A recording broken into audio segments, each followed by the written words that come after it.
Hi. I am Eugen. I am Ava. I am Leland. I'm Leanna. I am Julia. And I'm Beezus. And today, we are gonna talk about an Boeing 747 Air Cargo Act crashed into Hong Kong International Airport. An Air Act cargo Boeing 747 operated for Emirates Sky Cargo crashed on October 20, 2025, at Hong Kong International Airport. The plane skidded off the runway upon landing, collided with a security vehicle, and plunged into the sea. 2 airport security staff members in the vehicle were killed, while the 4 crew members on the plane survived.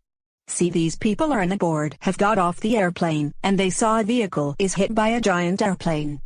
As of November 2025, a total of 65 Boeing 747 aircraft, or just about 4% of the total number of 747 built, first flown commercially in 1970, have been involved in accidents and incidents resulting in a hull loss, meaning that the aircraft was either destroyed or damaged beyond economical repair. And for that, people were in the car have killed. Wow. This is a notable Boeing 747 cargo crash example is the 2013 crash of National Airlines Flight 102 in Afghanistan, which was caused by an improperly loaded and shifted cargo load that led to an aerodynamic stall after takeoff.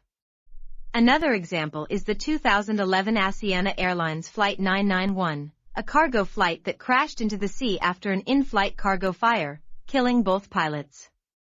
The 2025 ACT Airlines Boeing 747 crash in Hong Kong is an example of a recent Boeing 747 cargo aircraft incident involving the CargoAir ACT, a fictional or misheard name for the Turkish cargo airline.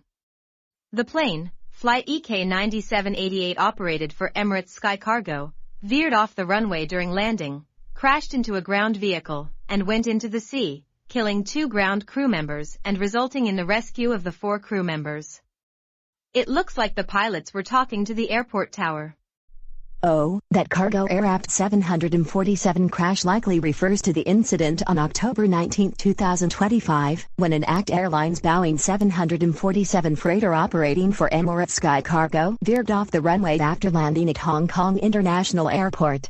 The plane crashed into the sea after striking a patrol vehicle on the ground, which killed 2 airport security staff members.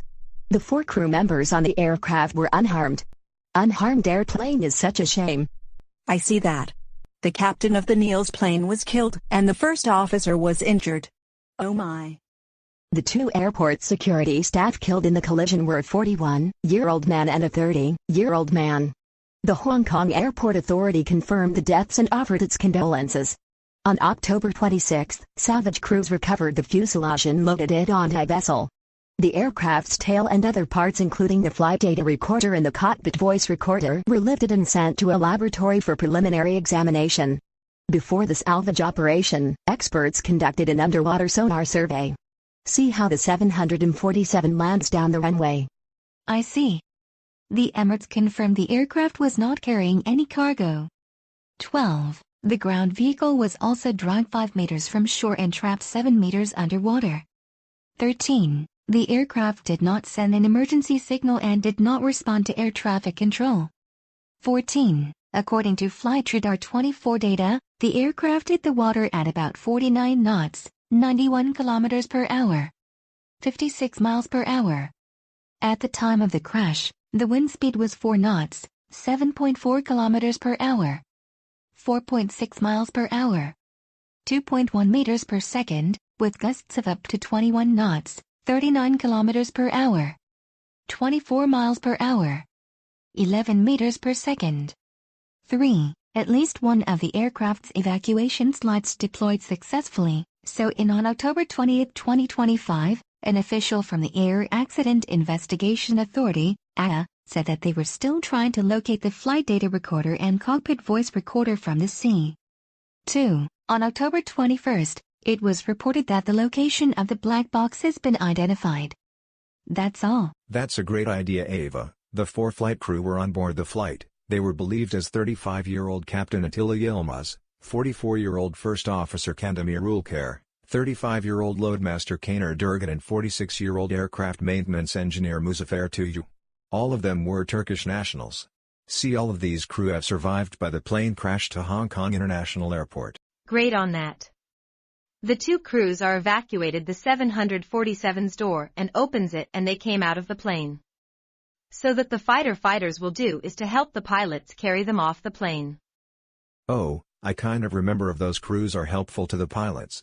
They're on the car and drive over to see the people were fine or not. Therefore Leanna, they're not hurt in the plane.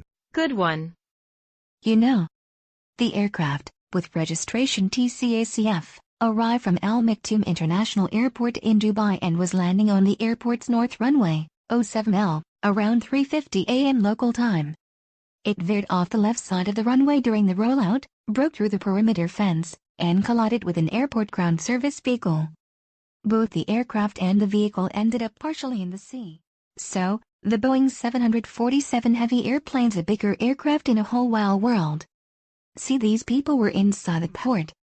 And that's how they know they do is to work with the customers. Good point, Ava.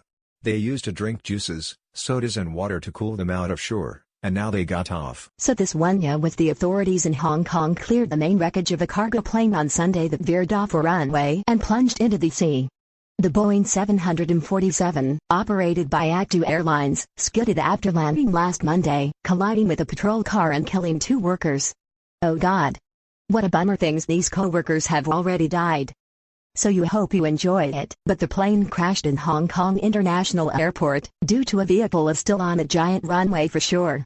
So please like and subscribe. What did you saw Boeing 747 have crashed? See you soon.